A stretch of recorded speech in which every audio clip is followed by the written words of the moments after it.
Turn your Bible to 1 Corinthians chapter 3. Unang Korinto kapitulo 3. Dito nato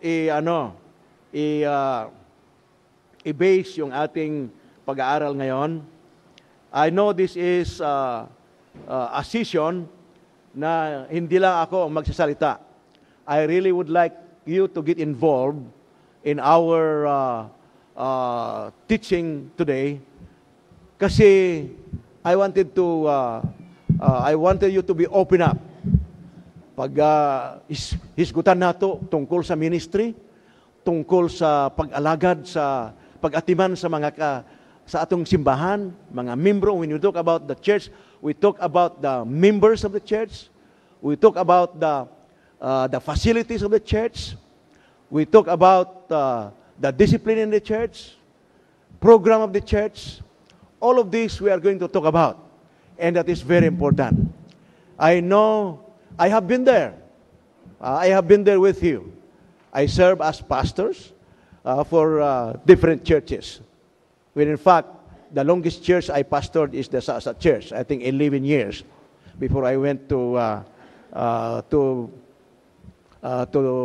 Manila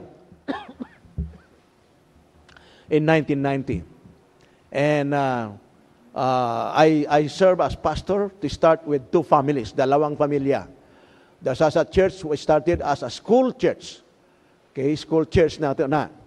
Hanggang na it became a big church and separated from the school.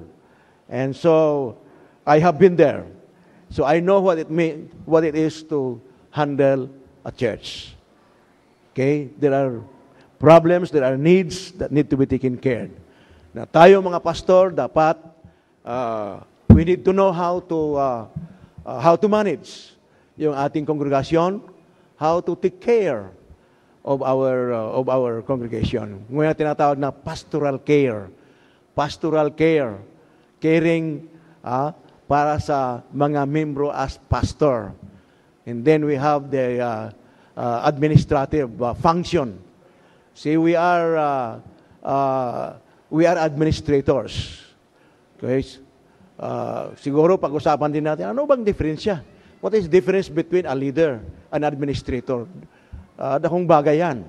When we talk about leader, yung focus mo ay tao. You lead people. Tama? You do not lead a building. You do not lead program. You manage program. Okay? But a pastor is both a leader and a manager. At the same time, administrator. Kaya, so tatlong bagay makikita natin as pastors. We are called to lead because of the people. We are called to manage sa mga programa, sa mga fasilidad, sa mga activities, manage and administer. Okay? So, atong tanawon kana nga posisyon ng isang pastor sa hapong ito. I know you have many questions on the part of leadership, on the part of administration, and on the part of management. So, iyon ang atong tanawon. Now, I want us to go and read, basahon na to. I want you to open again your Bible in the book of 1 Corinthians chapter 3. Chapter 3.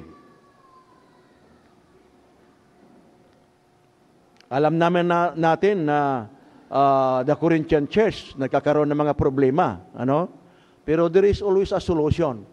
Alam nyo, I found out there is always a solution of every problem under the heat of the sun. Okay, sa ilalim ng araw na yan, may mga solusyon sa lahat ng problema natin. Amen? That's why the Lord has given us the Word, the Bible. The Bible is the final authority in matters of our faith, our doctrine, practices, and everything. And also, the role. Ito yung mag-guide sa atin sa lahat nating mga pagkabuhaton. Okay. We will read verse 5. Itong verse 5 up to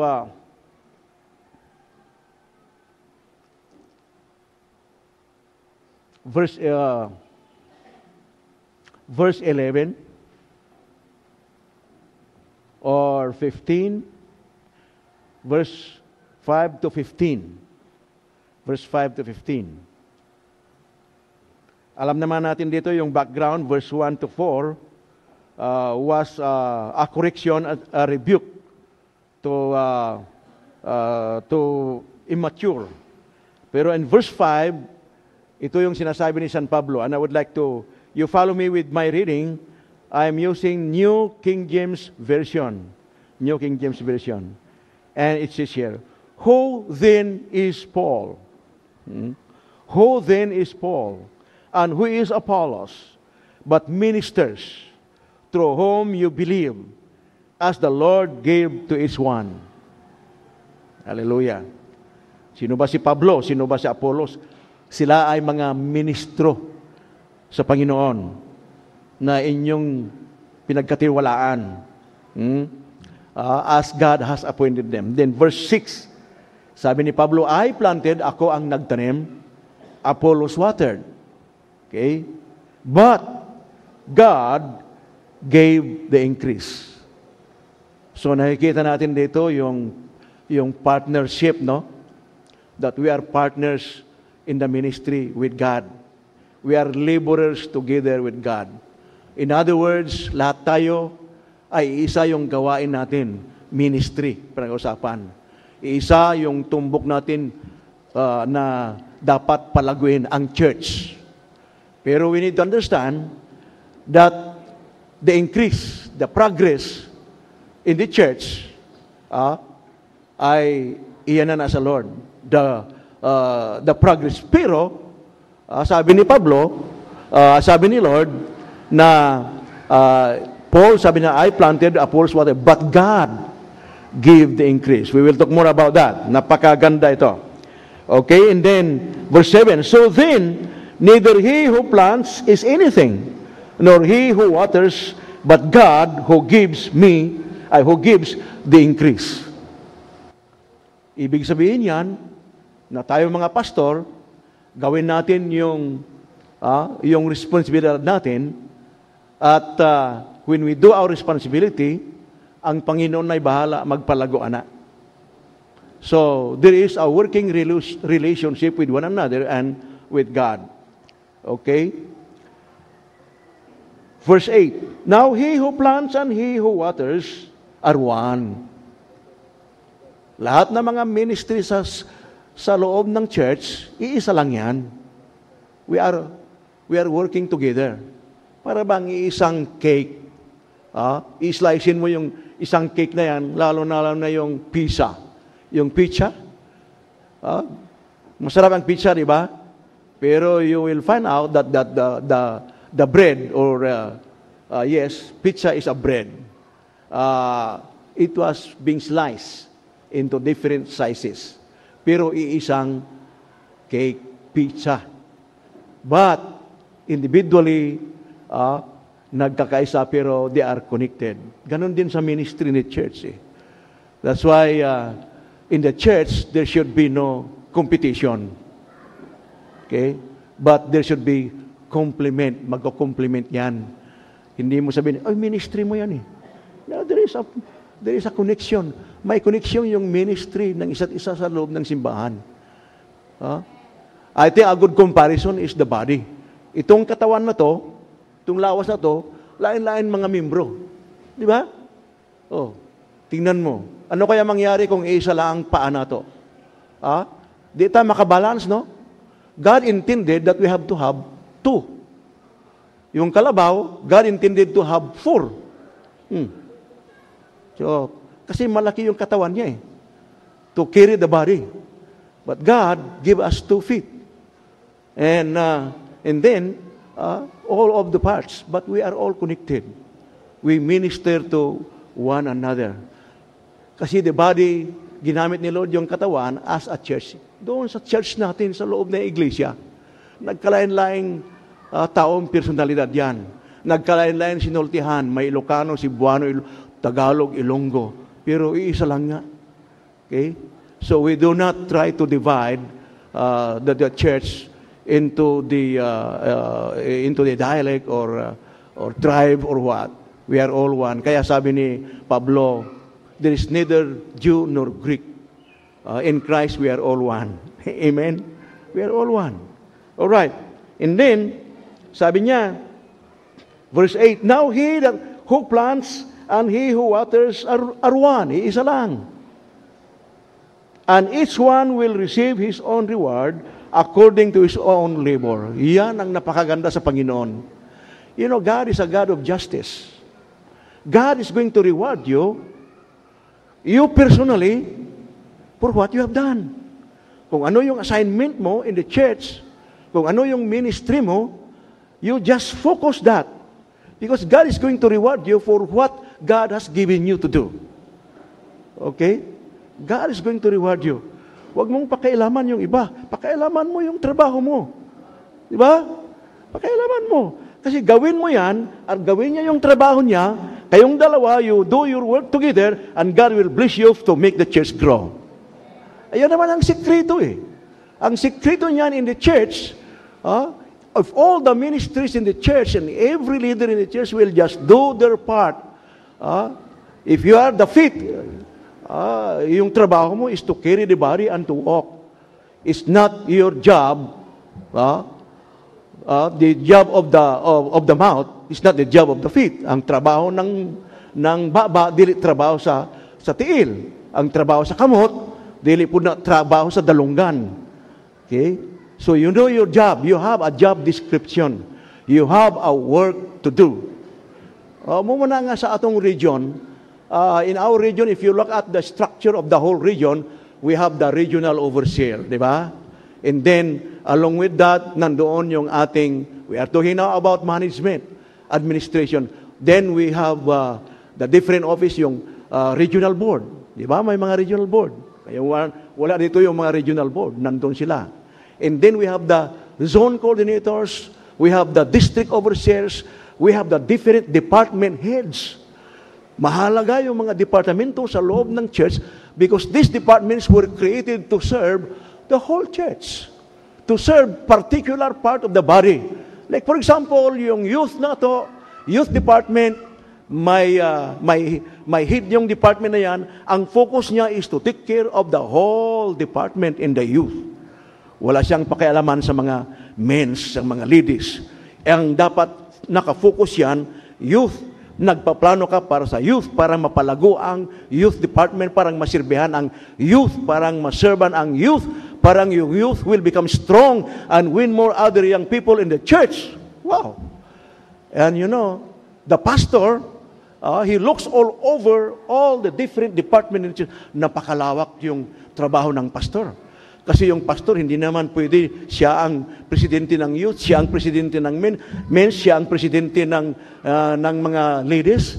Hindi naman pwede. That's why it was delegated. Pero it is still the work of the pastor. Nakikita ba ninyo yan, pastor? You are the administrator. See, you administer. Okay? And as a leader, napakalaga yung role mo, the role of the pastor in the church. So, sabi dito that we will be all rewarded. Wow. So, you will be rewarded according to what you have done. With the work, with the calling that God called you to do. You know, I have worked to different ministries in our church, in the Church of God. I thank God for the Church of God, you know. I've been in the Church of God for more than 50 years. And I will celebrate my 50 years anniversary or 50 years in the ministry by next year. In the month of May, I will be 50 years as a pastor in the Church of God. Kaya nag-umpisa ako 1963. Kadaghanan sa inyo, wala pa na tao, no? Oo. Pero salamat sa Ginoo kay naabot pa na ako inyong mga panahon, still strong. Hayaan mo yung buhok kay mura mo puti ra na.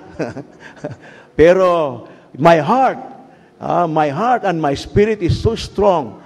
I wanted to be used by God for as long as I'm healthy and strong. You know, I have my own mission and vision statement.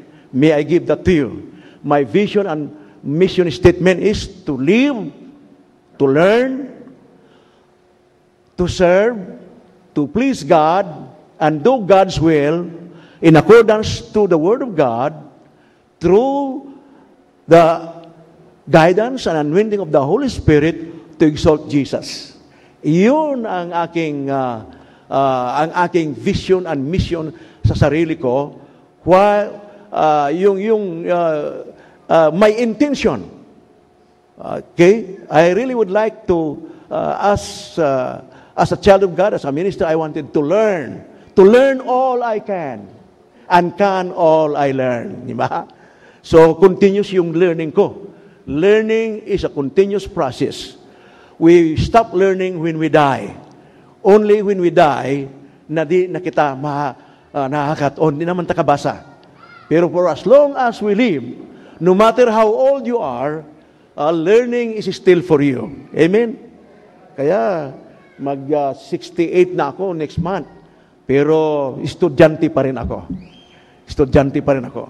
Tayong lahat, we are all students, especially as ministers. We continue to learn, we continue to study, because we wanted to prepare the message so that we can share it to our own people.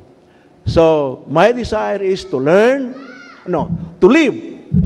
Kaya si Pablo sabi niya, for me to live is Christ. Yun naman ang goal ko. I wanted to live for Jesus Christ.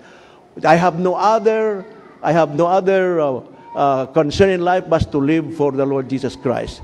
And then to live, to learn. So I wanted to continue to learn, to study, to accumulate knowledge for the Lord, para sa ministry. So continually, I learn to improve my ministry every day in my life. To learn, to serve. We are saved to serve.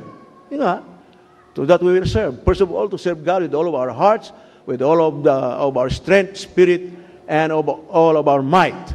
And then, serve others as we serve ourselves. Love others as we love ourselves. And then, I wanted to please God. And it's there where that will remind me of myself, that I need to put myself under the instruction of the Word of God. God demands that we should live in accordance to His will. Kaya si San Pablo sabi niya, if there's anything, I want you to take care of your own self, and then take care of the doctrine that God has given you, and to do His will. If there's anything I would like to do in this life, only the will of God. That's why I wanted to know the will of the Lord. Before I do something, I make sure I am on the right track. Because when you live within the will of God, there are 7 promises of the Lord. And I think you know that. 7 ka mga promises ni Lord na umauwan sa ato. Una, He promised to be with us, the presence of the Lord. He promised His presence, yung presensya niya. Dili kita pagabiyaan. The Lord said, I will be with you even until to the end of the world. Secondly, the Lord promised peace in our life.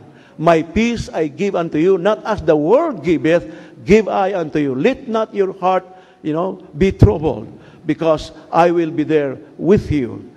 Peace of God. Nga even in the midst of problems, in the midst of difficulties, in the midst of crisis sa atong kinabuhi, sa atong ministry, we will still experience the peace of God in our life, in our soul. Number 3, we are going to experience, or we are going to have the provision or the protection. Unahan natin yung protection. The protection ni Lord. I've been in the ministry for almost 50 years, and I have seen the protection of God wherever I went. I moved from one ministry to the other. We traveled with my wife as the national overseer. We traveled to many parts of the Philippines, and nakikita namin how the Lord took good care of us. In July 13, was our trip to the States to attend the General Assembly. There's something that happened on that trip, July 13. So, we all are already boarded in the plane. Lahat ng mga pasahero, punong-puno yung PAL. 747, talagang maraming pasahero. We are all in the plane. And my wife, before we went down, sabi na, we are going to pray. So, thank God for my wife. Okay? We prayed. Before we leave the house, we prayed. And then, when we are already in the airplane, my wife again said, let's pray. You know, hindi niya alam kung bakit na talagang God is touching her to pray. And then later on, we will now start going out on the runway. Then, the pilot started now to move our plane, and it will now magti-take off na yan. So, in the beginning of the take-off, talagang yung birada ng makina talaga very strong. And then later on, while we were running on the airport, it stopped. Ang makina namatay. Wow. There was silence. Then later on, the pilot said, I'm sorry, ladies and gentlemen, we cannot go on. We have to go down. That very day, hindi natuloy yung aming biyahe. So they asked us to maybe to go into the hotel, or to those kung malapit o uwi, we will be responsible for your fare. So we decided, my wife and I decided to go home. To go home. Kasi we have to call Pastor Asio. Danilo Asio, you know him. Pastor Asio. Because they are supposed to meet us doon sa San Francisco Airport. They are supposed to meet us San Francisco Airport on Saturday. Friday. We are leaving Friday night, and we will be arriving the same day of Friday. Friday night din ng gabi. So we do not lose any day, you know. So we have to call them and say, sorry, our plane cannot go on. We will be coming tomorrow, which is Saturday. And so, it was a blessing because napakalapit yung amin. So they give us 1,000 pesos each for our transportation back to our house. And other of the passengers has to be in sa hotel. So nag-hotel sila. The following day, Saturday in the morning, we go. And we were able to fly to the States. What I'm saying is, the protection of the Lord was upon us. Hallelujah. Ang protection of the Lord, sabi na my wife said, praise God. Praise God. The plane na among sinakyan sa una, di na yan nakadagan. We have another new plane that brought us to the States. And thank God we were able to attend our international assembly. And so, protection of God. The Lord's protection is upon us.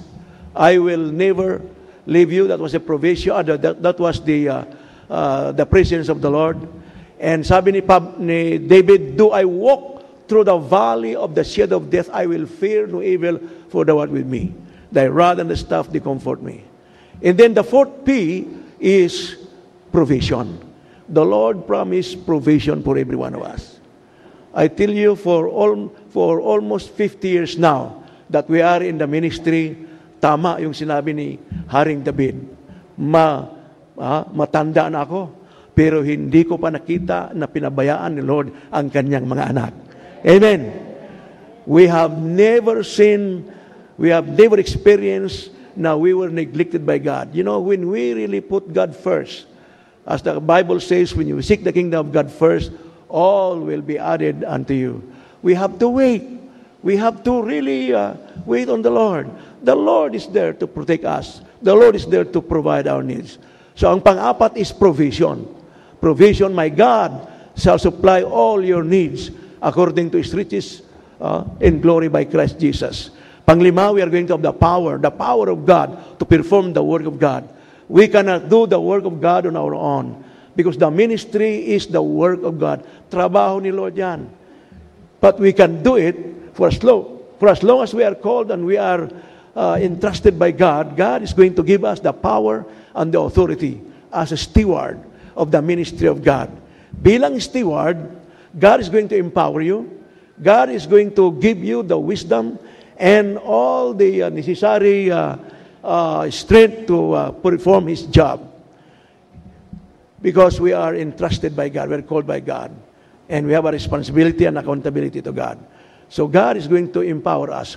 Luke chapter 10, verse 19. The Lord said, I have given you the power and authority to tread on serpents and scorpions and all the power of the enemy, and nothing shall by any means hurt you. We need to stand on the Word of God. Then, not only power, but God is going to give us promotion. Promotion comes from the Lord. I consider my new assignment again at this time as the president of ESCM as a promotion from God. You know, wherever you are in the ministry where you are now is in preparation for the next ministry you are going to be assigned. Kasi hindi naman tayo permanente sa ministry natin eh. Kaya I have written in our notes sa perspective of leadership and ministry that no one is permanent in one's place of ministry. And I believe that. No one is permanent. Because someday, somehow, we will die and somebody will take over. So, in the process that we are alive, the Lord will call us many times to another ministry. So we move from one ministry to another. But the Lord promised that He will not leave us. Ipopromote tayo ni Lord. And the last P will be prosperity. Okay? Go back to our text again. Go back to our text. At sinasabi dito, verse 9, for we are laborers, for we are God's fellow workers. You are God's field, you are God's building. We are laborers. Sa King James, we are laborers together with God. We are laborers together with God. And then in verse 10, according to the grace of God, which was given to me as a wise master builder, I have laid the foundation, and another lays on it. But let each one take heed how he builds on it.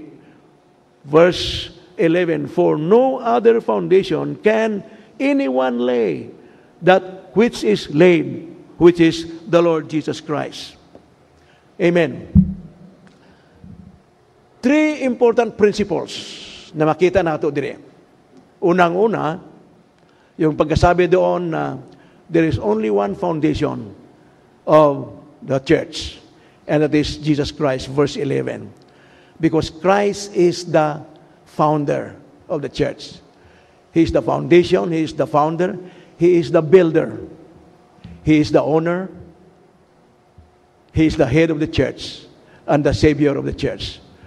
So, ang church is known as the ecclesia, the people of God, the Koryakon, or the people belonging to God.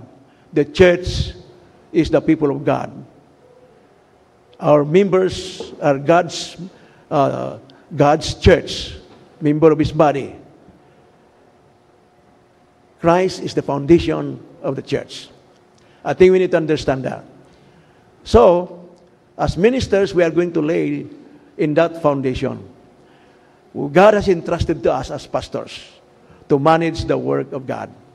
God is going to give us all the necessary wisdom to really take care and build up the church. To build up the church. So we are builders together with God. Verse 9. And then, sabi ng Biblia, na God called us. God called us to be His laborers, to be His ministers, to be pastors, at iba't ibang mga ministry. To do the work of the Lord. To do the work of the Lord. Okay? That's why we are stewards of the ministry. The ministry is the work of God. Kung ano yung ministry sa iyo, kung you are in the music, ayan ay ministry, ibinigay ni Lord yan sa iyo. Ipinagkaloob yan ni Lord sa iyo by virtue of your calling. And therefore, you are responsible and accountable. God is going to give you the authority to do His work. That's why we should not be afraid to launch out into our ministry. Yun ang nangyari kay Moses. He was so fearful. But the Lord said, I will be with you. The promise of God is He is going to be with us. And we need to look at another principle. Sabi doon that it was by the grace of God. It was by the grace of God that we are in the ministry. 1 Corinthians chapter 15, verse 10. Sabi ni San Pablo, I am what I am by the grace of God. I am in the ministry by the grace of God. Naging apostol ako, naging tagapagturo ako, naging ministro ako by the grace of God. Nobody here put ourselves in the ministry. It is not people who put us, it is God who called us and put us in the ministry. And then we need to acknowledge na as laborers, we have to work with fellow workers. Yung mga leaders natin, we have leaders above us. We need to respect those that are over us in the Lord. Okay, ito yung foundation na yon, and I would like to give us chances to respond kung ano yung mga katanungan natin. But later on, we will talk about how can we work, how can we have a teamwork. Kinakailangan kasi yung teamwork natin sa loob ng iglesia. The teamwork in the church na nagkakaisa. Di ba? Alam niyo itong body na to, this body has a teamwork. Di ba? Wherever the foot will lead you, the whole body will follow. And then they all work together for the growth of the body. So in the church, ginamit ni Lord yan as an example. Na there should be teamwork, there should be harmony. Like yung mga musicians, yung mga orchestra, they know their parts to play. Okay? The 4 voices, the soprano, the alto, the tenor, and the bass. And all of the different instruments in the orchestra. Different instrument, nagkailangan ng instrumento, iba't ibang sound, but yet when they follow the leader, which is the conductor, they have to follow the leader. I tell you, nagkakaayos sila. But ano mangyari kapag yung drum is louder than the guitar or whatever, or another instrument will have another note and never go along with the music. It will not be a good sound. There is no good harmony. So ganoon din in the church. Kaya minsan nagkakaroon tayo ng problema sa simbahan kasi ang iba hindi sumusunod sa leaders. You know, the Lord put our pastors. God please you as the leader in the church. Napakalaki yung role natin in the church. We are a leader, we are a manager, and we are an administrator. Okay? The leader, yung leadership natin focus on people. Kaya yung relasyon natin sa ating mga tao, napakahalaga yan sa pagpapastor. You can never be a successful minister if you hate anyone in your church. If you do not accept everybody in the church, you need to love every member in the church. You need to establish a good relationship. Ito naman yung sikreto eh. Sikreto na ang church will continue to grow because of a good relationship. The church is a family, isang pamilya. And so we focus our attention to each member in the church. Madato man sila o mapobre sila, educated or non-educated, we need to ask the way the Lord look each one of us, that there is no respecter of person, yung pantay-pantay yung ating pagtingin sa lahat ng ating mga membro, kasi isa lang yan na katawan. And therefore, we need to see to it that we properly care. Yung tinatawag natin na pastoral care. Napakalaga yung caring natin sa ating mga kasimbahan. Parang the church will always be healthy. You know, yun naman ang gusto natin eh. Nakakaroon ng maayong relasyon ang isa't isa. Na nagkakaroon ng magandang ugnayan ng isa't isa. Maayos.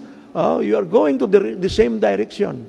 And then, hindi lang nakapokus sa ating atensyon sa ating mga tauhan, but we need to put a lot of attention on that.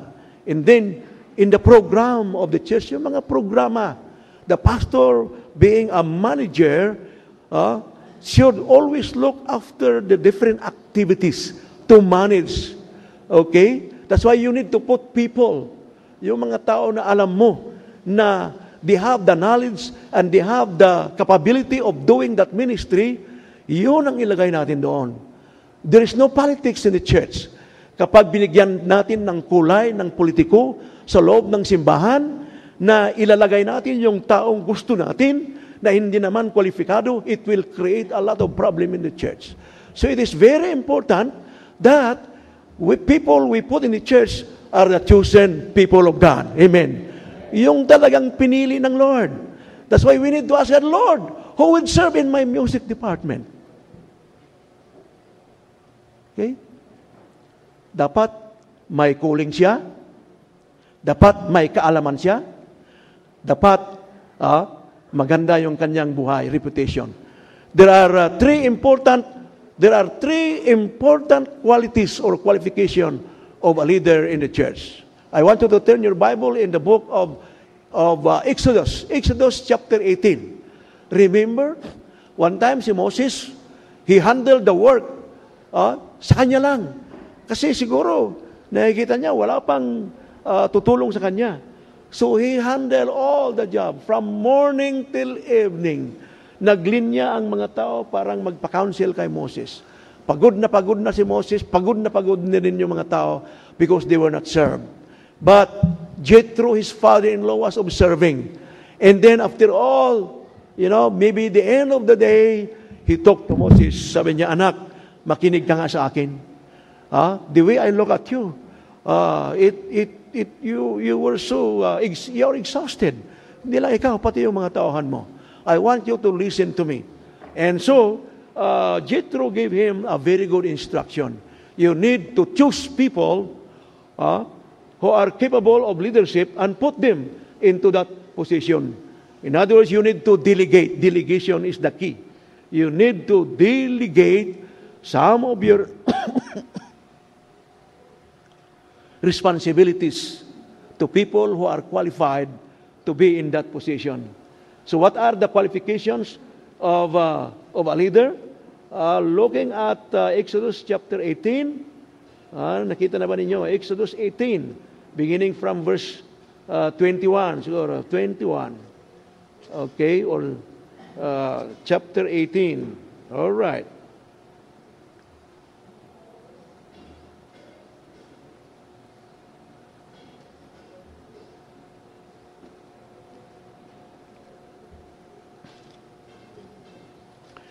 Exodus chapter 18.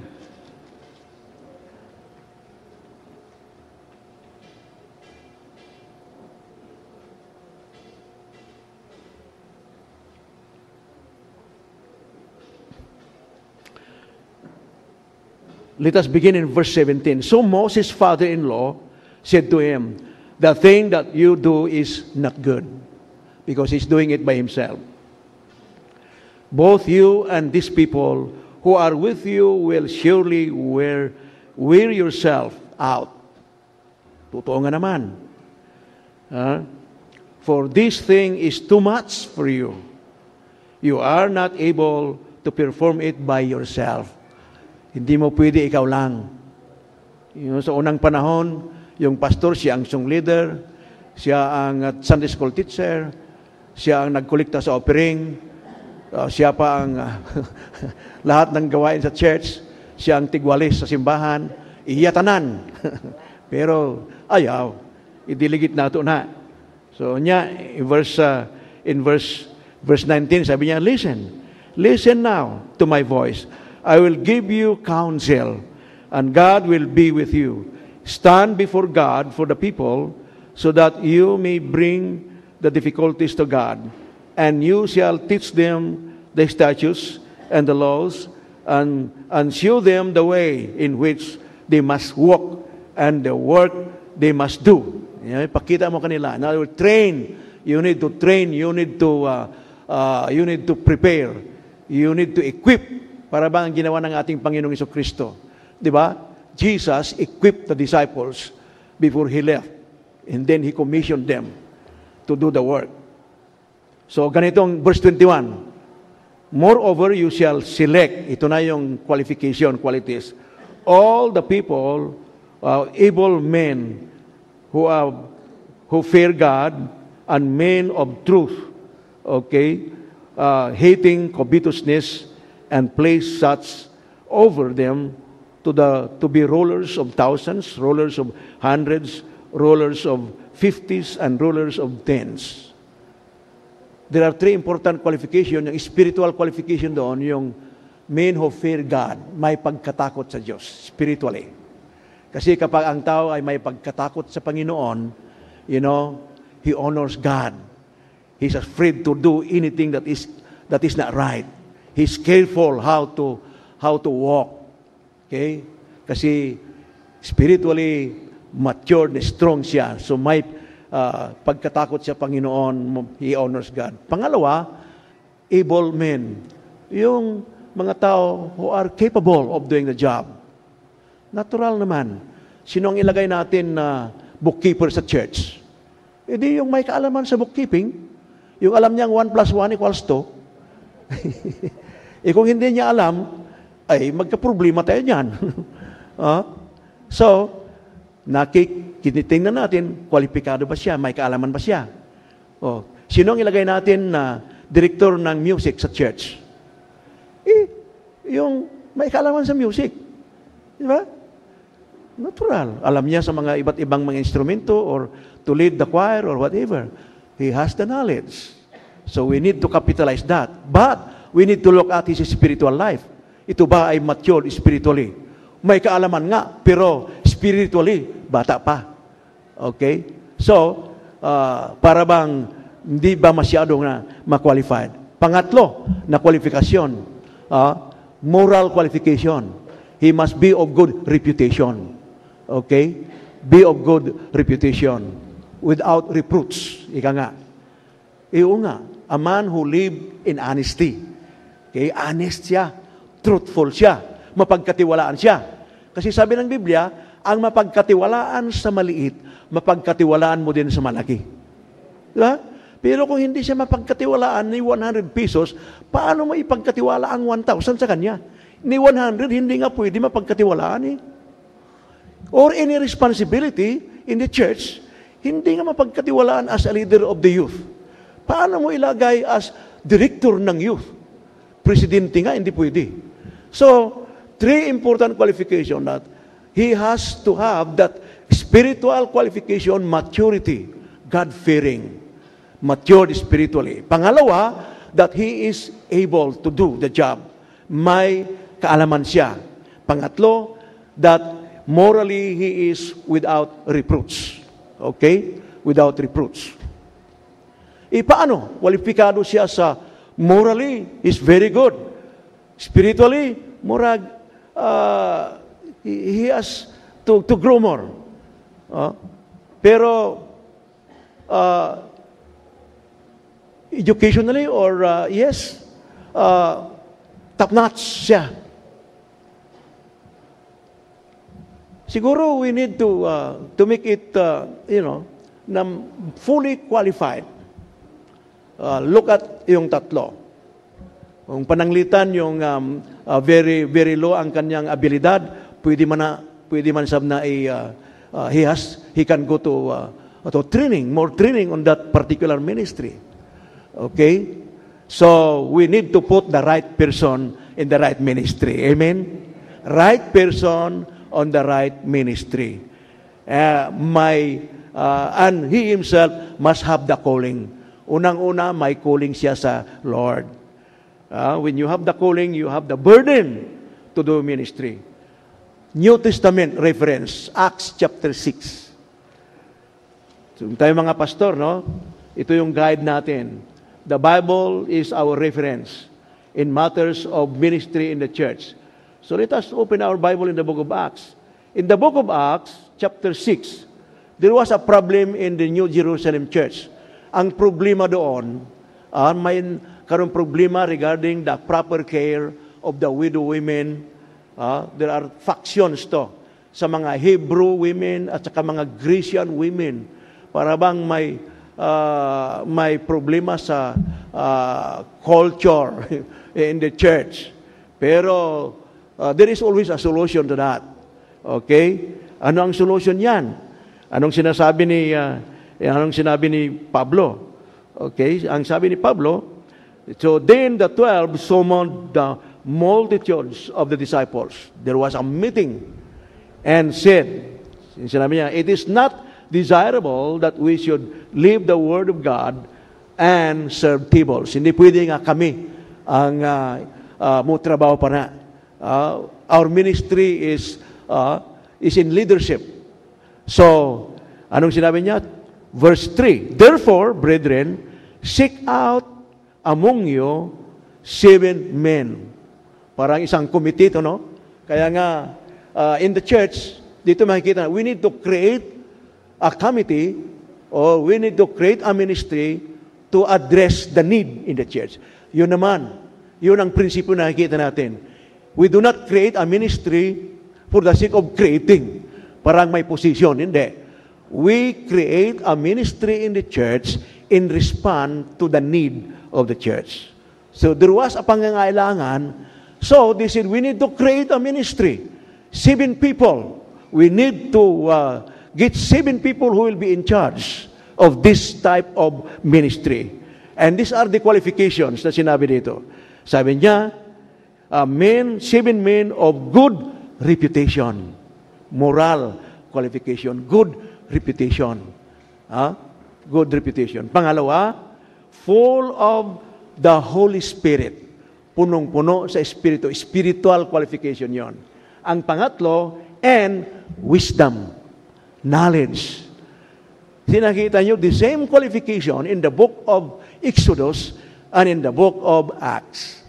Wisdom, you have to have the ability, the knowledge of the job, spiritual qualification, full of the Spirit or God-fearing, and then above reproach or good reputation, moral qualification. So nakikita natin na ngayon, mga kapatid, na any position in the church na ilagay natin dyan, tignan natin kung sila ba'y kwalifikado according to the scriptures. Ito yung guidelines natin, okay? Kasi kapag nagmali tayo sa ating pag-appoint ng mga officers sa church at ginamit natin yung kasi kakilala mo siya or kamag-anak mo siya or father-in-law or son-in-law or what kind of in-law you have, and then ilagay natin political, it will create a lot of problem. We need to follow the biblical scriptures on the qualities of workers in the church. Okay, so we go back, and then I will give you an open forum later on. We were talking about the ministry. Okay, in 1 Corinthians chapter 3, beginning from verse 6 up to verse 11. So we need to properly choose. So as a leader, our focus is people, okay? As administrator, ang focus natin ay yung mga activities and programs in the church. Administrator, manager, and administrator. Okay. So, finance, yes. Pati na yung finance. Reporting, yes. Choosing of leaders, yes. Okay? So, 3 important rule ng pastor. He's a leader. You are a manager. You are an administrator. You administer the church. You lead the church by example. And our style of leadership is leadership by example. Yun ang style natin na nakikita ko sa Bible. This is the style of Jesus. Leadership by example. Okay? We are the example to our people in the church. Example in our prayer life. Remember, Jesus brought His disciple into the Garden of Eden, in the Garden of Gethsemane, to pray. He set an example that they should pray. And yet, He went down, He found out, I think Peter and John sleeping, and He tried to to correct them. Can you not pray with me within an hour? A man of prayer. Jesus, early in the morning, went out to a solitary place to pray. Mark 1:35. A minister must be a man of prayer. Every day in our house, with my family in the house, we go down to our sala, call everybody. We have a prayer devotion, 5 o'clock in the morning, praying for the work, praying for the ministry. Okay? Alam nyo, kapag yung ministry natin is covered by prayer, may problema, dali lang na, kasi you know you have prayed. Nandun yung guidance ni Lord, nandun yung protection ni Lord. The Lord will give you the wisdom even before you are going to face any counseling or what, you need to pray. God will teach you what to say. God will teach you what to do. So there is no problem. There is no difficult problem when we pray. I was president or director ng Davao Bible College noon. And you know, it's not easy to manage the students. For my students before. And you know, one time, I cannot understand. The Lord caused me to fast. I mean, inalis ni Lord yung appetite ko. That day, ang pagkain wala sa akin. And second day, the whole day, I did not eat. Nafe-feel na ako yung leading the Lord to. And God is preparing me. I don't know. I said, Lord, why? So, second day, ganun pa rin. And you know, 3 days, I miss my meal. 3 days, 3 times a day. On the third day, of course, on the fourth day, which is the fourth day, alam nyo, there was a problem in our school that time. It was more of a disciplinary problem among the students. Inay na ako magalit, inay na ako talagang masuko. The Lord calmed me down. I allowed the Lord to solve that problem. And you know, that problem was easily solved because it was taken by the Lord. The Lord prepared me. Prayer and fasting. It is important for us pastors that, kaya nga sabi ni Lord, when the disciples were praying for the sick, and they cannot, cast out. And the Lord said, you cannot do that. You can only do that by prayer and fasting. So prayer and fasting is very important in our ministry. You look at the scriptures in the Bible, Old Testament down to the New Testament. You found out kapag may problema, there was fasting, and that solved many of the problems. Maalaala niyo si Esther, Queen Esther, na sinasabi niya, I'm going to face the king in a day that is not appointed day. Anytime the king will kill me if he will not accept my plea. And so I want you to pray. I want you to pray. They really prayed and fasted for Queen Esther. And the grace of God was upon her. See, wala tayong problema kapag kasama natin ang Lord. Amen? In the first place, ministry ni Lord yan eh. Kaya hindi mo kaya-kayahin yung ministry. Gagawin mo lang gusto mo. That's not the work of the pastor. We are not politicians. God placed us there to work for Him. And to wait for Him, we need to know, Lord, ano ba talaga ang gusto mo? Lord, how can I do this? Give me the wisdom. And God is going to give us the wisdom. God will guide us. We need to do the work of God His way, not our way. I have been in the ministry for almost 50 years. Ika nga, 50 years ko na ngayong next year. And I've seen the very secret. And I've been using that all the time. We need to depend on God. Proverbs chapter 3, verse 5 and 6, trust in the Lord with all your heart. Do not lean unto your own understanding. In all your ways, acknowledge Him. All your ways, acknowledge Him. And then He's going to guide us. And He said, be not wise in your own eyes. Be not wise in your own eyes. Fear the Lord and depart from evil. Depart from evil. You know, we need to always be within the will of God. Kaya nga yung my personal vision and mission statement, to live, to learn, to serve, to please God, and do His will. And do His will. In accordance to the Word of God, with the guidance of the Holy Spirit, to exalt Jesus Christ. To exalt Jesus Christ. Okay? So, may the Lord will bless us as leaders, as administrators and managers of the work God has entrusted to us. God called you. In the first place, yung calling ni Lord napakahalaga. God will call you to be a pastor of that particular church.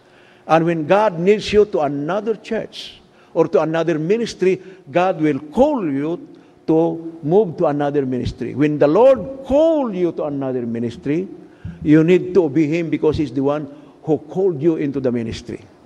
And that's what I am doing in my life. So, sabi ko kay Mrs., kung matapos na yung mission natin dito sa Manila, uuwi na tayo sa Butuan. There is a big piece of property waiting for us there to put up a school and a church right in Butuan City. Wala tayo pang church building sa Butuan City. Pero there was already a reserve place for a church and for a school. So sabi namin, kapag matapos na yung assignment natin as the national overseer, uwi na tayo. And that is our plan. But you know, we always say to the Lord, not our will, but your will be done. We always submit that to the Lord. Kung ano yung kalooban ni Lord sa amin, we will be there. Because we wanted to serve God for as long as we live.